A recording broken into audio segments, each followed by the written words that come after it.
Hello everyone, I am Monisha. Welcome to Brainify, your smart study partner. Students, आपको पता है क्या कि जितने भी हमने देखा था किंग्स के बारे में, अलग अलग इंस्क्रिप्शंस के बारे में, ये जब हम थे वो तो मतलब ये सारी चीज़ें कैसे पता चली अभी तक, क्योंकि हम तो उस समय पे थे ही नहीं. करेक्ट? एनी आइडिया किस तरह से आज की तारीख में हमें ये सारी चीज़ें पता है कि कौन सा किंग था और किसके साथ वॉर करते थे, बैटल ऑफ पानीपत क्या था. अब तो हम तो उस समय पे नहीं थे. करेक्ट? एनी आइडिया कि कैसे पता चलता है ये? यस, ये पता चलता है सोर्सेस ऑफ हिस्ट्री के वजह से. और आज हम देखेंगे 9th स्टैंडर्ड का first chapter sources of history. अब ये सोर्सेस ऑफ हिस्ट्री तो आप कितने सालों से like from the 6th standard से लेके 8th स्टैंडर्ड तक पढ़े होंगे. यस और नो? और आज इन 9th standard also you will get the same topic, पर इस टॉपिक में कुछ और भी ऐड ऑन हुआ है. तो पहले हम देखेंगे what is source of history. Sources of history में हमने पहला देखा कि source of history are the evidence clues that helps to understand the past. क्या है ये source of history? Source of history वो चीज़ है जिसके वजह से किसी भी इंसान को एक आइडिया देता है, एक क्लू देता है और एविडेंस देता है ताकि वो पास्ट के बारे में कुछ जानकारी रखे, या पास्ट में होने वाले जानकारी को हम किस तरह से रेक्टिफाई करने का काम जो है सोर्स ऑफ हिस्ट्री करेगा with the help of evidence and clues. उसमें सबसे पहला क्या आता है? Material sources. मटेरियल सोर्सेस क्या है students? The physical object we can see and touch. जो भी ऑब्जेक्ट जो हम देख सकते हैं, फील कर सकते हैं, उसको मटेरियल सोर्स कहा है. अभी यहाँ पे object can be see and touch क्या है? कॉइन्स हो गया, मॉन्यूमेंट्स हो गया, टूल्स हो गया. ये सारी चीज़ें हम देख रहे हैं, हम टच कर सकते हैं, हम फील भी कर सकते हैं कि ये कॉइन है, हाँ ये पर्टिकुलर मॉन्यूमेंट्स है, ये पर्टिकुलर टूल्स है. हमें पता चल रहा है bye touching and feeling, after seeing also. That means जो भी वस्तु को हम देख रहे हैं, कोई भी ऑब्जेक्ट को, और टच कर रहे हैं, जिससे पता चल रहा है, उसको क्या बोलेंगे? Material sources. समझ में आया? For example, if we find old coins we learn about rulers, economy and trade. हमें कोई भी जुना पुराना कॉइन मिला तो हम क्या सीखेंगे उससे स्टूडेंट्स? हम सीखेंगे कि उस समय पे कौन रूल करता था, राजा कौन था, और उस समय पे इकोनॉमी किस तरह से थी, और उस समय पे ट्रेडिंग किस तरह से होता था. ये हमें with the help of material source जो कि कॉइन्स है उससे पता चलता है. समझ में आ रहा है? उसके अलावा रिटन सोर्सेस हम देखेंगे. पहला हुआ हमारा मटेरियल सोर्स, सेकेंड हुआ हमारा रिटन सोर्स. अब स्टूडेंट्स, रिटन सोर्सेस तो भी आपने देखा होगा और पढ़ा होगा. Written sources are the sources which written in the past record. For example, जो चीज़ें रिकॉर्ड के लिए लिखे रखते थे पास्ट में, ताकि नेक्स्ट जनरेशन उसको देखकर और भी इंफॉर्मेशन ले सके और जान सके, उसको बोलते हैं रिटन रिकॉर्ड. अब रिटन रिकॉर्ड्स में एग्जाम्पल क्या आता है? लेटर्स हो गया, बुक्स हो गया, इंस्क्रिप्शन हो गया. ये लेटर्स में क्या लिख के रखते हैं? लेटर्स. बुक्स में भी अलग अलग चीज़ें लिखे रखे जाते हैं ताकि इन फ्यूचर में कोई इंसान अगर उसको देखते हैं तो उसको पढ़ सकते हैं और उसे जान सकते हैं कि पास्ट हिस्ट्री क्या था. Correct? That means written records are the things which has been written and note down. Books, letters and inscription. आपको पता है कि अशोका इंस्क्रिप्शन जो था tell about the rules and the policies. मतलब उस समय पे क्या कानून चलता था, रूल्स क्या था अशोका पीरियड में, ये इंस्क्रिप्शन में लिख के रखते थे और ये इंस्क्राइब करते थे ताकि ये सब क्या है? रिटन रिकॉर्ड्स माना जाता है. समझ में आया? मतलब second one is written record. Third one is what? Oral source. Oral source क्या होता है आपको पता है students? Stories pass from one generation to the other generation. मतलब एक पीढ़ी से दूसरे पीढ़ी में जो चीज़ें, like for example powadas, folk tales, folk songs, अलग अलग फोक टेल्स, ये सारी चीज़ें क्या है, ये ओरल सोर्सेस है, जिसके वजह से हमने देखा होगा ये स्टोरीज़ जो हमारे नानी, हमारे ग्रैंड पेरेंट्स हमें बताते थे टाइप्स ऑफ हिस्टोरिकल सोर्सेस को लेकर, ये सारा का सारा क्या था, ये ओरल सोर्सेस था। उस समय में पोवाडास, कीर्तन्स, अभंगास, ये कहने से क्या होगा, ये क्या होगा, ये सारे क्या है, ओरल सोर्सेस में ऐड ऑन होते हैं। समझ में आ रहा है स्टूडेंट्स? इवन आज अगर आप करंट इससे अगर रिलेट करोगे तो आपको पता चलेगा, आईडी कार्ड आपका पता है, आज अभी तुम लोग कौन से 9th स्टैंडर्ड में जा रहे हो, 8th स्टैंडर्ड का आईडी कार्ड या फिर 9th स्टैंडर्ड का आईडी कार्ड अगर आप कई सालों तक रखोगे और आप जैसे बड़े होंगे और उसके बाद आपको आपका आइडेंटिटी कार्ड मिलेगा या यानी छोटा सा आपका फ़ोटोज़ मिलेंगे, तो आपका क्या पता चलेगा कि आपको it become an history in the future, right? आपको इन फ्यूचर में पता चलेगा आप बचपन में कैसे दिख रहे थे, यस और नो?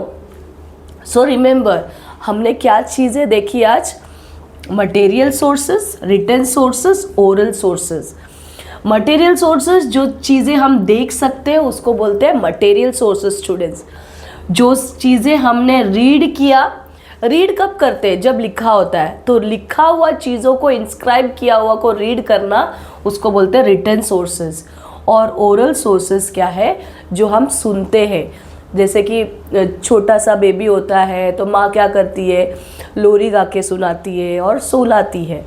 उसी तरीके से बड़े बड़े अभंगास, कीर्तन्स, ये सारे क्या है, ओरल सोर्सेस है। समझ में आ रहा है? तो मुझे आप एक कमेंट में डालो बस students, can you name any one historical sources from your home? कोई भी एक हिस्टोरिकल सोर्सेस आपके घर पे मिलेगा, वो कौन सा चीज़ है, कमेंट में डालो। कमेंट्स में मुझे पता चलेगा कि आपको कंसेप्ट ही क्लियर हो गया है। You understood?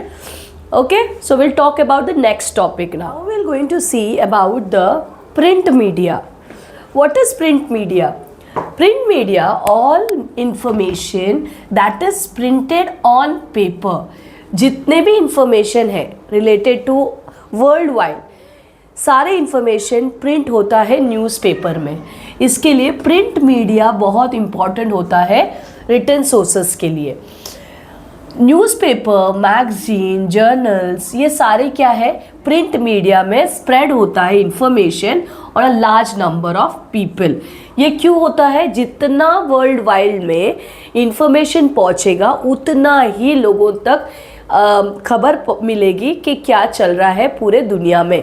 तो ये होता है प्रिंट मीडिया से हमें इंफॉर्मेशन प्रिंट होकर इन सारे लार्ज एरियाज में सभी जगह पे स्प्रेड होना। It become very important after the printing of press was widely use. जब प्रिंटिंग प्रेस ज़्यादा से ज़्यादा इस्तेमाल करते हैं तब क्या होता है स्टूडेंट्स, सारे अखबार जो है, जितने भी खबरें हैं वो अखबार में प्रिंट होता है और सभी एरियाज में वो पहुंच जाता है। इसके लिए प्रिंट मीडिया बहुत ज़रूरत है रिटन सोर्सेस के लिए। इसके बाद देखेंगे कि न्यूज़पेपर। अब ये न्यूज़पेपर क्या है, called the fourth pillar of democracy. हमारे देश का फोर्थ पिलर ऑफ डेमोक्रेसी किसे कहा गया है? प्रिंट मीडिया को, न्यूज़पेपर को, क्योंकि democracy become the inform people and create awareness. They also publish special supplement. देखो, जितना अवेयरनेस लोगों तक पहुंचा सकता है वो हम किसके थ्रू पहुंचाएंगे स्टूडेंट्स? हम केवल न्यूज़पेपर के थ्रू पहुंचा सकते हैं। मतलब जितना भी इंफॉर्मेटिव थिंग्स है, the things which we want to spread for a world and wide, only with the help of newspaper we can do that. Initial times में न्यूज़पेपर बहुत ही इम्पॉर्टेंट था मीडियम, और इसके लिए इन्हें फोर्थ पिलर ऑफ न्यूज़पेपर कहा गया है, ऑफ डेमोक्रेसी कहा गया है। किसको? डेमोक्रेसी को फोर्थ पिलर किसे कहा गया है? न्यूज़पेपर को फोर्थ पिलर ऑफ डेमोक्रेसी कहा गया है। और ये इन्फॉर्म देता है पीपल को और अवेयरनेस पहुंचाता है। They publish special supplement with the detail information. Suppose for example आज 2 अक्टूबर है और गांधी जयंती, जैसे आपको सबको पता है, तो गांधी जयंती में गांधी जी ने अपने लाइफ में कितने सारे मूवमेंट खड़े किए थे हमारे देश के लिए, इम्प्रूवमेंट करने के लिए। वो सारा क्विट इंडिया मूवमेंट हुआ, हाँ, साबरमती आश्रम में सॉल्ट सत्याग्रह हुआ। ईच एंड एवरी कंसेप्ट को अच्छी तरीके से एलॉबरेट करके उन्होंने क्या किया, इस इंफॉर्मेशन उनके बर्थडे के दिन, जैसे कि 2 अक्टूबर में, ये बहुत ही डिटेल तरीके से एक सप्लीमेंट ऐड किया जाता है ताकि पीपल, लोगों को क्या है उस दिन में क्या क्या उन्होंने किया था, मतलब उनके जर्नी में उन्होंने क्या क्या किया था, उनका एक ग्लांस उन्हें देखने को मिलेगा हमारे पर्टिकुलर न्यूज़पेपर में। Then comes press trust of India. Press trust of India में क्या होता है? It's a major new agency in India. Major new agency किसे कहा है? प्रेस ट्रस्ट ऑफ इंडिया को कहा है। ये क्या करता है students? It collect news from different places and send it to the newspaper, television channel. ये प्रेस ट्रस्ट ऑफ इंडिया क्या करता है? ये करता है सारे जगह से खबर को कलेक्ट करने का काम करता है ये न्यूज़ एजेंसी, और फिर उसको डिफरेंट प्लेसेस में सेंड करता है। डिफरेंट प्लेसेस में सेंड करने का मतलब क्या हुआ? कोई पहुंचाएगा न्यूज़पेपर में, कोई पहुंचाएगा टीवी चैनल्स में, टेलीविजन्स में, और इसी तरीके से अलग अलग देश के खबरें अलग अलग कॉर्नर से हमें मिलता है। हमने देखा रिसेंटली वर्ल्ड वॉर हुआ था, हाँ, रशिया, अमेरिका, हाँ, इन सभी के बीच में इराक, और इसी तरीके से हमें खबरें पता चली थी। लाइव्स इम्पोर्टेंट अपडेट, जितने भी लाइव खबरें चल रहा है, हाँ, वो सारी चीज़ें हमारे टेलीविज़न चैनल में मिलेगा। Provide photos and reports. Photo के साथ हमें पता चलता है कि इधर ये पर्टिकुलर पर्सन क्या है, क्रिमिनल है, रिपोर्ट उनके हिसाब से उन्हें दिया जाता है, और इससे क्या होगा? स्प्रेड होगा न्यूज़ क्विकली। अब जैसे कि फॉर एग्जांपल कोई मिसिंग केस है, फ़ोटो के साथ डाल दिया रिपोर्ट की ये पर्सन, ये छोटा बच्चा जो है मिसिंग है, सुबह से ये एरिया से मिसिंग है। तो जिस तरह से हम क्विकली इसको सोशल मीडिया में डालेंगे तो क्या होगा, लोगों तक पहुंच सकता है ये खबर, और जिससे ये मिलेगा वो तुरंत हमें इन्फॉर्म कर सकता है। इसके लिए it's help spread news quickly. Without PTI, news would not be reach everywhere so fast. PTI मतलब प्रेस ट्रस्ट ऑफ इंडिया के बगैर ये खबर कितने भी कोई भी हो, ये दूर दूर तक नहीं पहुंच सकता। Without PTI, news would not be reach everywhere so fast. इतने जल्द से नहीं पहुंच पाएगा, इसके लिए प्रेस ट्रस्ट ऑफ इंडिया बहुत ज़रूरी है। उसके बाद आता है न्यूज़पेपर। आपको तो न्यूज़ लेटर तो आपको पता होगा, small publication release regular by organization who publish them in school, companies and social group. एक छोटा सा मैसेज, एक छोटा सा, जैसे कि फॉर एग्जांपल अगर स्कूल में है तो कोई टीचर का वैकेंसी है, या फिर स्कूल में है तो नर्सरी स्कूल का एडमिशन ओपन, एक छोटा सा शॉर्ट नोटिस है, तो न्यूज़ लेटर है ये। तो ये न्यूज़ लेटर में एक छोटा सा पब्लिकेशन आपको इन्फॉर्म किया जाता है ताकि ये रिलीज़ हो रहा है। Public them in school, company, social group, this give information about the activity, events और any kind of updates. Like for example हमने देखा कि ये हमारा एनुअल फंक्शन है, एक छोटा सा नोटिस अगर हमने सोशल ग्रुप में दिया कि ये टाइम में on December 29 our annual function will be there, तो ये सब शॉर्ट नोटिस देंगे तो लोग जो है वो पर्टिकुलर एरिया में आ सकते हैं। और इसी तरीके से हमने ये तमाम चीज़ें को देखा है। स्टूडेंट्स, आपको आई होप आपको ये सारा कंसेप्ट एक प्रॉपर क्लियर हुआ रहेगा। हमने क्या क्या देखा? प्रिंट मीडिया देखा, न्यूज़पेपर देखा, और हमने देखा प्रेस ट्रस्ट ऑफ इंडिया जो कि इतना इम्पॉर्टेंट है, और न्यूज़ लेटर। ठीक है, सो इसी तरीके से बहुत ही इजी तरीके से मैं ईच एंड एवरी कंसेप्ट को लेके आऊँगी। 10th स्टैंडर्ड स्टूडेंट्स, इसके ये 9th का कंटेंट है, 9th का फर्स्ट चैप्टर। तो 9th स्टैंडर्ड स्टूडेंट्स जितने भी हो, उन्होंने ईच एंड एवरी टॉपिक को देखकर समझकर पढ़ाई करोगे तो you will be very easy to learn the history. Understood? तो नेक्स्ट टॉपिक मैं लेके आ रही हूँ अभी। Last topic is political magazine. Now what is political magazine over here is, political magazines are publish by political party. जितने भी political parties हैं वो पॉलिटिकल मैगजीन्स को पब्लिश करेंगे, ताकि और कोई भी ग्रुप के अंदर उसके अंदर पॉलिटिकल आइडियाज़ होगा, पॉलिटिकल एक्टिविटीज़ जो मतलब पॉलिटिकल आइडिया, जो लोगों को जितने भी पॉलिटिकल आइडियाज़ है पता, वो शायद उसमें वो मैगजीन्स में लिखते हैं। और उसके बाद पॉलिटिकल एक्टिविटी, मतलब जितने भी पॉलिटिशियंस हैं उन्होंने क्या क्या एक्टिविटीज़ अभी करने वाले हैं अपने सोसाइटी में, हाँ अपने एरियाज़ में कितने सोशल इश्यूज़ चल रहे हैं, उसके बारे में वो उस मैगजीन में लिखेंगे, ताकि 1-on-1 वो क्या करेंगे, वो अचीव करेंगे, और ताकि लोगों को पता चले कि ये चीज़ें इन्होंने अचीवमेंट किया है, ये चीज़ें उन्होंने बोला था और उन्होंने वो चीज़ कंप्लीट किया है करके वो बताने के लिए पॉलिटिकल मैगजीन्स बनाया जाता है।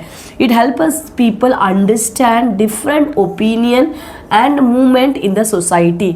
लोगों का अलग अलग सोचने का तरीका, हम बोलने का तरीका, उनका कंसेप्ट इज़ डिफरेंट, और उन्हें क्या लगता है, उनके ओपिनियंस अलग है। तो ये सारा का सारा चीज़ें क्या है, क्या होगा, लोगों को समझ में आएगा। ये मूवमेंट को सोसाइटी में चलाने के बाद उन्हें पता चलेगा कि पॉलिटिकल मैगजीन्स में हर एक चीज़ को उन लोग लिखेंगे, पॉलिटिकल लीडर्स, ताकि what they have to implement and what they are implemented already, ये सारी चीज़ें पॉलिटिकल मैगजीन्स में लिखी होगी। ठीक है, ये रहा आपका पूरा का पूरा 9th स्टैंडर्ड हिस्ट्री का फर्स्ट चैप्टर। हाँ, ईच एंड एवरी पॉइंट को अच्छे से एलॉबरेट किया हुआ है, बहुत ही सिंपल वे में। अगर आपको कुछ भी चीज़ें क्लियर नहीं है, आप कमेंट में मुझे पूछ सकते हैं, एंड आपके सारे फ्रेंड्स को ये वीडियो शेयर करना है, लाइक करना है, सब्सक्राइब करना है। ठीक है, till that time thank you so much. Tomorrow मैं आपको पॉलिटिकल साइंस का फर्स्ट लेसन सिखाऊंगी 9th स्टैंडर्ड। तो जिन्होंने भी वीडियोस को नहीं देखा है वो प्लीज़ देखकर लाइक एंड सब्सक्राइब कीजिए। Okay, till that time thank you so much, bye.